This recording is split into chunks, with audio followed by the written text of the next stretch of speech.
We are live 364 days a year. What are we doing here? If Dom turns at SummerSlam, I'm shaving my moustache off. I've told you, if that happens, it's going. My lip is cold because of a stupid bet that I made with YouTube. Oh, good. Wrestle's better than Daniel Bryan Daniels. Better than Okada. How do you not get fishy after Monday Night Raw? What is going on, everybody? We are back once again with another edition of Wrestling Republic's daily broadcast. It is Saturday, August 30th. Clash in Paris weekend. That's in France. Today, we aren't in France, but we are breaking down last night's SmackDown, and I'm fired up to be here. Happy Saturday, everyone. College football is all the way back. Shout out Lee Corso. I had to say that in the intro. I'm not crying. You're crying. We're all crying.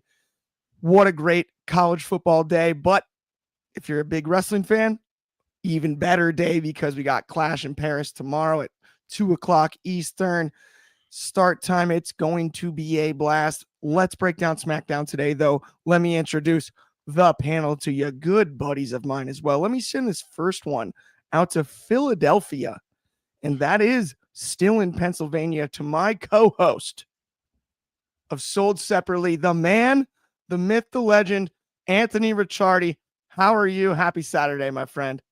Doing all right. It's the first day I'm not doing much. I've been busy the past 3 days. But yeah, we were about to cover SmackDown, a show that I had to watch this morning because I didn't watch it last night. Samesies. Tie game, Anthony. Let's get into it, though.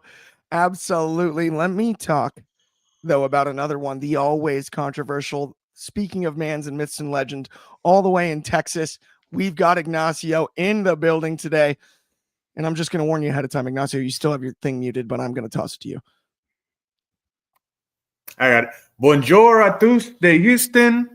Everybody, that's French for a hi from Houston. Chester's running around everywhere. I'm pretty sure at some point he'll make an appearance. But what a good episode, great episode of SmackDown. And I'm ready for Clash in Paris, and I'm ready to talk about SmackDown. So let's get to it, Clark. Absolutely. I'm fired up to be here as always. We've got some great comments out of the gate here. It's Toasted Marshmallow Day. Happy Toasted Marshmallow Day. I assumed that would fall under the s'mores umbrella, but it is nice to know that Toasted Marshmallows got their own day because you don't always have to put it between 2 grams with a piece of Hershey's chocolate. You can eat those on their own. And I'm glad they've got their own day. Thank you, Zach. No doubt about it. We got hello from Numero and Superfly. Roundhead here with Got to Paris today. Can't wait to go to the show tomorrow. Have an absolute blast. That sounds too fun. Shoddy here supporting Ant with Go Birds, of course. That's still tough, man. Remember, football season starting now. And then DCX Warlord with Sami's beat Solo 3 times in 3 weeks. Still not the United States champion. That throws me off a little bit. We've got LOL from Ant U Official. We've got Good Afternoon WR Crew from Fernando Zayas. He's very pumped for Clash as well. I can't wait for next Thursday. Chris Leclerc. What's next Thursday? Is that? Oh, yeah. That's right. I know.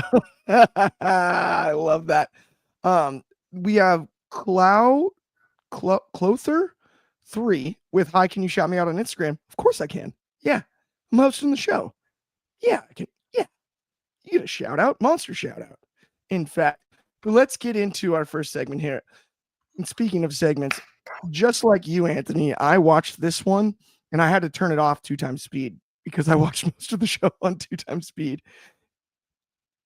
You can't really listen to this promo with 2 Mickey Mouse voices. That doesn't work. I loved this. This was vintage John Cena, and talk about a story completed. We bring the kid back. The kid is in the building. Ant, talk to me about this one. You can't do 2 Mickeys. You would need 1 Goofy. It's the only way it works. Exactly. No, listen, I was at Death Before Dishonor last night, so that's why I'm was going back to SmackDown today. This is one of those things that, it's always going to be debated whether or not Cena one of his last opponents should be Logan Paul. That's always going to be one of those debated things because he's limited with dates. That kid is lucky that he's got Cena twice in a farewell tour because there's a lot of places Cena hasn't come at least once. So, it's the full circle moment. But my whole thought was, seriously, you couldn't give that kid a ringside ticket. You gave him the ramp. You couldn't possibly have moved him. A green shirt guy wasn't using the seat. You couldn't have given him a green shirt guy seat.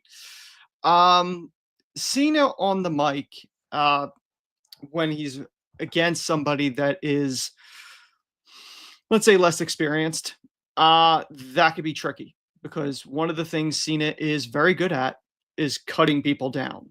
And I think it's one of those underrated things. Clark, you and I were on a show when build up to WrestleMania 39 with Austin Theory when they had their promo.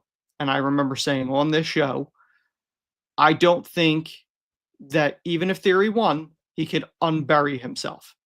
That destroyed him. And he won. Where's Theory now? Yeah. Cena very much is the type going, okay, where I am in my life and my career, if you are going to be one of those guys that are going against me, this isn't a charity case. I'm not giving it to you. This isn't Make-A-Wish. I'm throwing you in the deep end. You either sink or swim. You either survive and show that you are that guy. You are the next one, or you save the company time and money when they realize, oh, this person ain't going to cut it. And that the company benefits both ways. With this whole promo segment, Cena was going for the dagger. I don't know if Logan really matched it toe-to-toe with him. He did better than Theory did, but I don't think he really... I'm in agreement with you. And this is interesting because I think Logan has the luxury of his past fame. And I don't want to say past fame. It's still current, right? But his history... He's not on the list. Yeah, there you go. Yeah, see, good point. But he has the luxury of, I think he can sort of take the damage that Theory did in stride easier because he's still Logan Paul. I think it's one of those things. In Theory's case, he was Vince's chosen one. That's the truth. That didn't help anybody. Logan is not the chosen one. He is somebody that people love to hate. I think that's the difference between the two. That's an outstanding point, and I'm in total agreement there. Ignacio, though, I do have to ask you about this one as well because it's interesting. I think when Logan Paul first came in, you and I, most of almost anyone at WR had looks on our faces like, no, why? And I think he's kind of turned us both, to be honest. Yep. I don't know if this was his best or if it was Cena just got him. But I really enjoyed it from an entertainment standpoint. I want to get your thoughts on it, though. How did you feel like Logan looked coming out of this promo compared to Cena or before? Because the match has been set up for quite some time. I just want to get your thoughts on it. Well, I think I just wish they had more time because I wish Logan would have been Cena's last opponent. I wish they had a little bit more time to build to a December. I don't think they should have had this match now. But with that being said, I thought the segment was really good. I thought Logan did fine. I thought what needed to be done was done to build the match. And Logan Paul, I think right now he's just the hottest heel in the business. The hottest real heel. Because some people say like, oh, Drew McIntyre, he's a great heel and promos and the way he utilizes social media and all that stuff. And that's all great and good, you know what I mean? But the thing is with Drew McIntyre is wherever he goes, especially in Europe, of course, is he gets cheered. But he gets cheered in the States too. And he's a heel that does heel stuff, but he still gets cheered. Logan Paul is hated everywhere. Everywhere gets booed out of every building. And I don't know if it's necessarily go away Heat. I don't want to say it's that, but he does heel stuff. He does his job. He does what he's supposed to do. And I think he did perfectly fine in this segment. I thought it was good, really good. The only thing I didn't like was this happens in WWE and AEW, but WWE is also, a repeat offender at this, is that I think it just kind of ran a little long. Yeah. Like they needed to shorten it up a little bit, but I thought it was a really good build up for the match. I'm excited for it. I like Logan Paul. I've said it last week. You don't know how I feel about Logan Paul. Like I think he's going to win the Royal Rumble, even though it is in Riyadh. That is fair, and I hear you. And one thing I will say that I for sure agree with when it comes to Logan Paul, he struck a balance between he's obviously popular in the YouTube scene and online and with a certain generation, but he struck a balance where wrestling fans do not like him as a heel. You don't, and it works. It really does work. I don't think it's go away heat. Me either. And I think go away heat is also a dangerous area to sort of like traverse because at the end of the day, if you're trying to get heel heat, maybe it should be go away heat at certain times, right? Where everyone's so upset. I think there's time and place for that. But I do want to circle back to something that Anthony mentioned that cracked me up because you talked about the kid and the placement of the seat. And I thought the exact same thing last night, Anthony. But this is where it got interesting to me. I was like, did they try to put him in the same seat as last time? That's kind of where my thought process was. And I'm not sure on that. What did you think? As far as I understand, like getting him closer, but I felt like they almost tried to like recreate the same scenario where like he's in the same seat. He's wearing the same shirt, right? He was wearing the old shirt from them. I don't know. What did you think about that? I mean, it could have been. It could have just been simple as that. But I don't know. I don't really know if they would go that deep. Like, if they were doing it that deep, I think they would have called it out. Yeah. The fact that they didn't call it out, I think they gave him the tickets. I don't think the parents paid for it this time around. But I could be wrong. Maybe they did buy the seats. I don't know. I don't know who this kid is. Maybe this kid's involved in the arena. Maybe I don't know. You know, his parents own the building. I mean, you don't know. I mean, listen, no, I love that. That's actually. I'm sorry. Listen, there was a guy, the 2300 arena for the past couple days that I've seen. He's at pretty much every show in the same seat, and there's no way he gets the same seat every time unless he's. My thought is he's either related or some friends with the owner. The building because there's no way like he's in the same exact seat every time I've ever seen him there. So it's like kind of weird. That is fascinating. So yeah, but anyway, to this, I mean, maybe he does have the seat every time. I don't know, but yeah, I don't know if they would have went that deep. I don't know.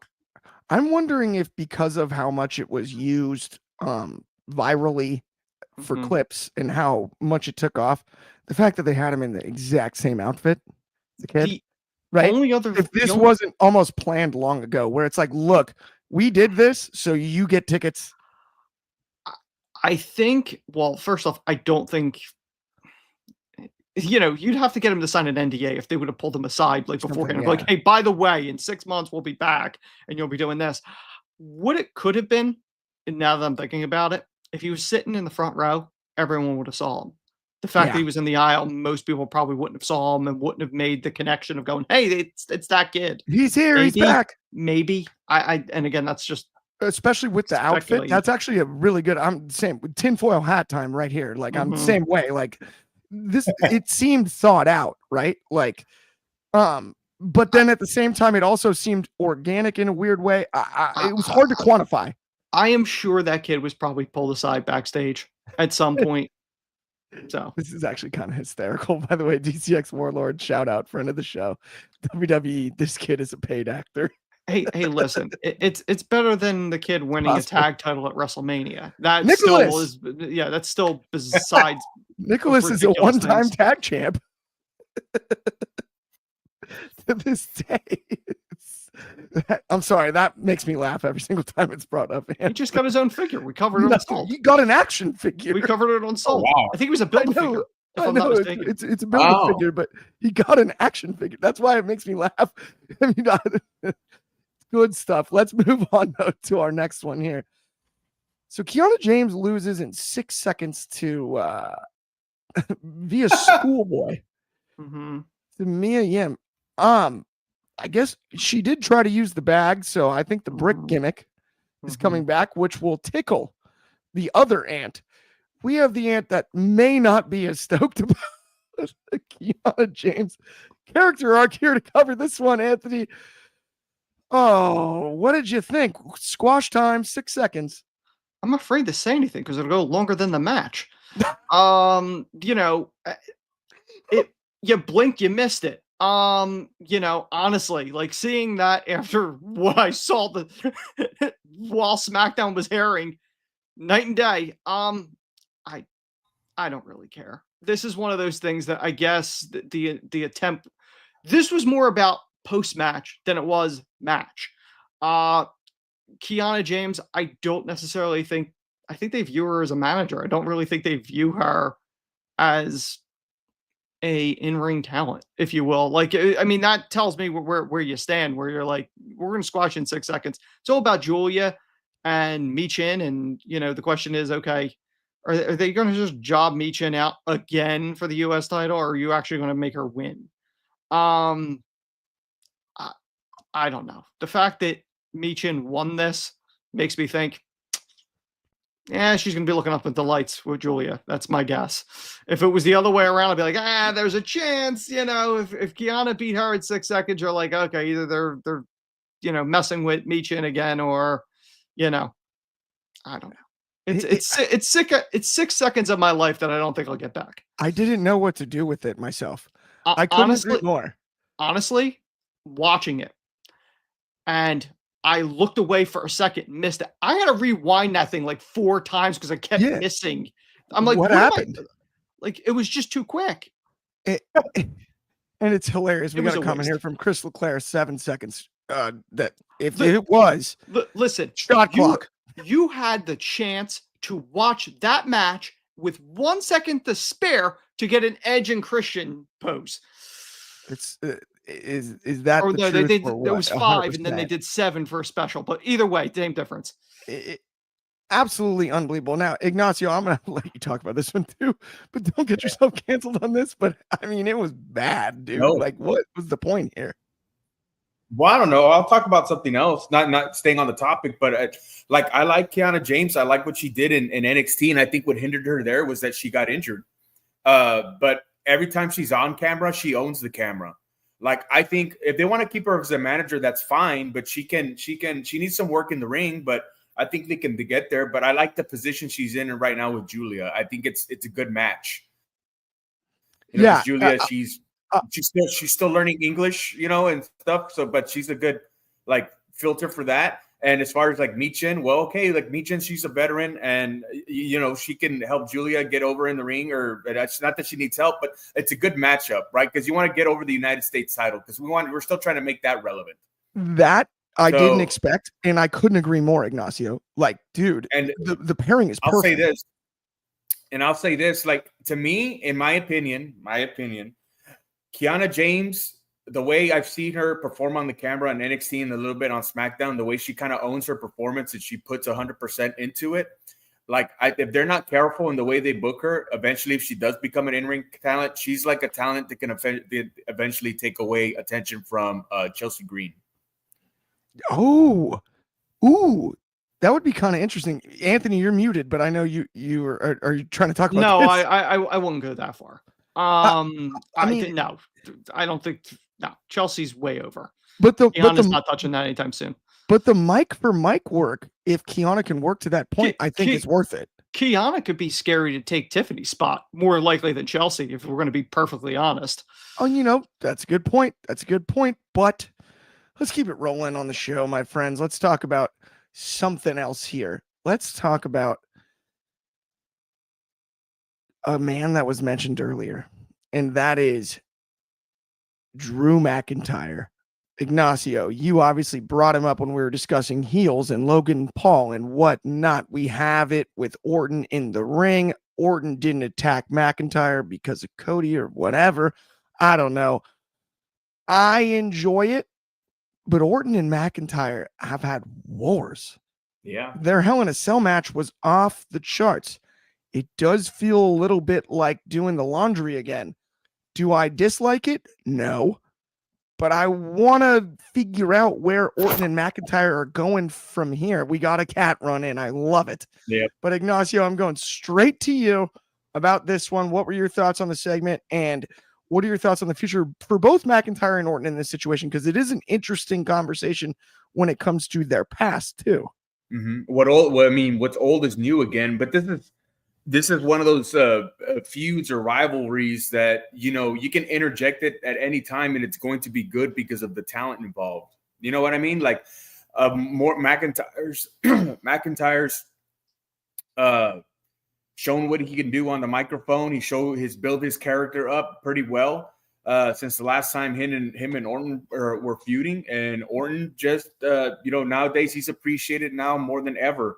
And everybody loves Orton, and you know, everybody loves Drew for that matter. And people may say that I've heard some people that say that, well, this is just a placeholder feud or match until they decide to do the Cody McIntyre match feud or rivalry or whatever. And I say, well, that's okay, because Orton's going to put McIntyre over, that's just going to build to the feud for Cody, and it's going to build that rivalry or that feud. So I think they both did really well on the mic and in the ring, and how McIntyre was saying, hey, Cody's the manipulator.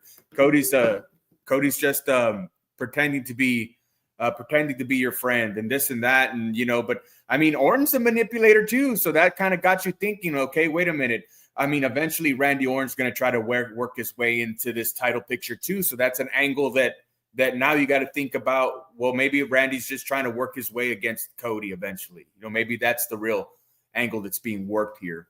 You know, but I just find it interesting. I like it. I like where they're going with it, especially if Drew goes over, because he needs the match, or he needs the build up for Cody, because that's just going to make it more interesting. I like both these guys. They're true professionals. You know, they can do it in the ring, they can do it in the mic, and I think it's just a great feud, and I'm waiting to see what happens. I really love that perspective, Ignacio, because honestly, I was a little skeptical at first. I'm like, we've seen this, right? It feels like a replay. I do think they did a really good job last night of advancing it, and like you said, what's old is new again, right? You know, and I agree. I think this was really well done, and I do want to ask you though. McIntyre and Orton, as far as world title, WWE title picture, there's a potential of a shakeup, draft-wise, roster-wise, all of that. What do you see future out of those two? I mean, anything's up to play with either one of them. I'm sure neither one of them have seen their last world title during their career. You know, presumably they're both going to be around for a foreseeable future for a while. Orton maybe a little less due to his injury history, and I believe he may be older. I'm assuming he's older than Drew. At this point. Significantly. Yeah. You mean by age? Yes. You know, they've both been chosen ones. You know, but behind the scenes, so is Cody at this point. You know, we've seen plenty of rivalries where two people just work magic. How many times have we seen KO and Sami do it? But every time we're like, we want to see it again. Shawn Michaels and Triple H. Want to see it again. Yeah. You know, Adam Cole and Kyle O'Reilly. Bunch of times. Want to see it again. You know, Drew and whoever, whether it's Punk, whether it's Orton, you kind of want more. You know, and they're good enough, professional enough, good enough, whatever you want to call it, that they make it special. It doesn't feel like, oh, this is a repeat performance, or I've seen this show before. I don't think they're going to drag it out like, oh, here's another 3-month feud. It's probably a one-off. Probably is a speed bump to a Cody thing, probably for at least one of them at some point. And you know, that's kind of it. It's WWE's kind of in this weird position now where they have talent, but I don't know necessarily if they have the hot hand right now. Absolutely, I hear compared to 24. Ignacio, you wanted to add? No, I don't know about that. I mean, they're no, listen, they're doing great financially. I am not disputing that. Creatively, though, it's night and day, and no company stays on top of the business forever creatively. It's always ebbs and flows. But when you compare the difference between last year and this year, yeah, we're kind of going through the motions a lot of times. Ooh, I actually do think that that's kind of fair. I would say, I mean, that's general public perception as well, too. But I hear where Ignacio is coming from on like it's still McIntyre Orton too, so I could see both sides on this one for sure. Just real quick, that headbutt that Drew The Glasgow kiss. Or sold it like gold. Yeah. That's the way he sold that. Like I thought he really hit him. Oh, I couldn't agree more with that comment either, by the way. The only thing that tickles me more than seeing the Glasgow kiss sold that well is hearing Archie say Glasgow with his accent. It tickles me every single time. Monster shout out, Big Arch. We had a great show on Tuesday, the two of us. But let me talk to you guys about something else really quickly. And that is Barista Coffee. If you haven't checked it out yet, what in the world are you doing? Because it could sell out at any moment. Barista is small batch organic coffee created through excellence, authenticity, and unforgettable moments. Head over to barista.com. Check it out. And also, cool logo. If you want merch, hats, visors, the whole nine, really, really, really high quality organic coffee. It's a good friend of mine, Bo Hostler. I assure you, you will love it. But also, while I'm asking you to do me favors, I've got one more for you. That's go and subscribe to our second channel, Wrestling Republic Undercard, for exclusive videos, clips, and more. And that more involves sold separately. You would have already heard our Nicholas conversation, me and Anthony, earlier. If you were already liking and subscribing and watching the videos, not only that, we've got Grappling for Position, multiple short form content clips from today's daily broadcast, other days' daily broadcasts. Please go check this channel out. You're going to dig it. And guess what? You guys are lucky. I am not going to tell you to subscribe to Ben's channel. That's his job. Let's get back to let's get back to the show today, though. Sami Zayn is the new United States champion, and I didn't want to bury the lead for this segment earlier in the show, but since when do we gotta beat a guy 3 times to become the new champ? I love Sami Zayn as United States champion, period. That's fair. I dig it. But since when do you gotta beat somebody 3 times to become the new champion? The same guy. Can we not get victories over other contenders to lead to this creatively? I don't know. It's bizarre to me. This is where you get into 50-50 booking scenarios where they trade wins back and forth and we start playing hot potato too much. It makes me nervous, but I love Sami Zayn. I love the idea of US title right now. We talked a little earlier about the Rumble being in Riyadh and whatnot and the potential of him winning. I think this is a nice way to get him to there, drop the belt before, and then be the ultimate underdog. I'm going to start with you, Ignacio, then I'll go to you, Ant, though. What were your thoughts? And we got a new United States champion. Yeah, I was kind of thinking the same thing. That last comment you mentioned there was, I think it could be Sami Zayn's ascension to the top main event scene. Not that he's not a main eventer or he can't be a main eventer. He never was. But this could be his ascension. It's like the same thing with Jey Uso. Jey Uso, his ascension to the world title scene. It was, he won the Intercontinental title. And then, then he wins the World Rumble, and then we saw him at WrestleMania. So this could be because I've seen friends and stuff, we were talking about it and be like, well, now they're not going to make him world champion. They made him US champion to, calm his fans down or whatever. But I don't think it's that. I think it could be the blasting cap that could send him shooting to the main event scene and winning the World Rumble maybe, or Money in the Bank or what have you, is having him WrestleMania. But look, I like the match. I didn't think there was really anything wrong with the match. I'm glad they got all the gaga and all that stuff in the middle of the match and not have it all the way towards the end. But we saw the thing with Jacob Fatu and they came out, and Jimmy Uso. I agreed with you when you said Jimmy Uso should receive some type of push just like Jay, and I agree with that. But the thing is, for whatever reason, they don't have the faith in Jimmy that they do with Jay, maybe because Jay has more charisma. And I think, in my opinion, I remember when everybody was saying that Solo Sikoa was going to be the one to dethrone Roman, and I was like, why? I don't see it. And I think it's the same for Jacob Fatu, in my opinion. Like, he's great, he's got charisma, but I don't think Jacob Fatu is WrestleMania main event material, at least not now. I agree with a lot of what you said, but Fatu, here's the thing. I think right this second, you're correct. He's not WrestleMania main event material yet. but he's one of those guys you see him like we're all football fans here. We're all NFL fans, right? And you watch warm-ups and it might be a backup running back or a rookie, and you see him in warm-ups and you're like, oh no, like how is he not a Pro Bowler yet? That's how I feel about Jacob Fatu. Like, yes, he has been successful thus far, but I do think there's another gear that we can hit. I actually believe compared to Solo, I think Fatu can hit another gear sooner than I think that Solo could potentially to elevate himself to the main event scene. But I totally hear you. Obviously, Anthony, I know you've been chomping at the bit to talk about this one. We got Sami Zayn, United States champion. What were your thoughts on the victory and everything that went down last night? Well, let me address the Jacob Fatu thing.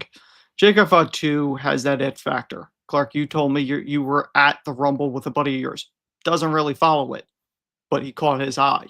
Jacob has the it factor. Solo is a comedy act. I've never been a huge fan of Solo. I think he's a comedy act. I never took him seriously.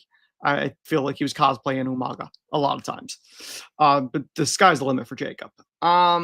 This particular match. Also, I want to address the Sami Zayn has never main evented. He's main evented in NXT. He's main evented multiple times in Ring of Honor as El Generico. He's main evented elsewhere. Oh, and he also main evented WrestleMania 39 with KO. But he has main evented and main evented pay-per-views as well against Roman for the title. So he has main evented. So that's a false. No, I meant to say that I didn't want to give off the premise that he's not a main eventer. He's never main evented. That's what I meant to say. I might have misspoken. I misspoke. All good. So so anyway, Sami with Solo, yes, battling him 3 times and winning, it makes about as much sense as Adam Cole fighting all his friends to get to MJF. It's a weird thing, and that's the way they booked it. I don't know why they booked it that way, but they did. Having Sami win in France, and he's French Canadian, it's that's a nice moment. I said previously, I thought they were going to give him the U.S. title. It made sense. I do think they are grooming him to be the heir apparent to win the Rumble in Saudi. I think that's the logical choice, especially since Mansoor is no longer there, the Hulk Hogan of Saudi Arabia. But I think he's going to win it. He's got to face a heel at Mania. So it's either he's facing Drew, somebody who he's never beaten, which I believe is correct.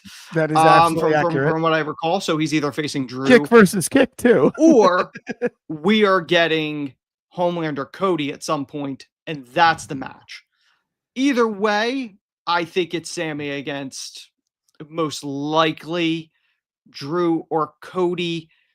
Could they have him go for the Raw one against Seth? That also works, but I have a feeling it's probably he's staying on SmackDown and he's probably feuding with one of them. That's my preliminary thought on that. I totally hear you. I will say this, though. I had a nightmare the other day about Homelander Cody, and it just ruins my whole gimmick. I actually think that's worst case scenario for me. We need Cody the babyface. Well, because you have no material after that. Yeah, what am I supposed to do? I've put all this time in. No, I'm kidding. Also, by the way, I missed a couple comments earlier from great friends of the show. Angie Diva, terribly late. How is everyone? We're doing great. And me too from the Atomic Merp. Good to see you both. Absolutely. And then the Atomic Merp added, I don't get why Solo as the champ is taking all the L's. Should have had Sami run a gauntlet with the MFTs for those 3 weeks. Yeah. Solo's taken losses after loss. He had 2 titles his entire career, but most of it's been losses.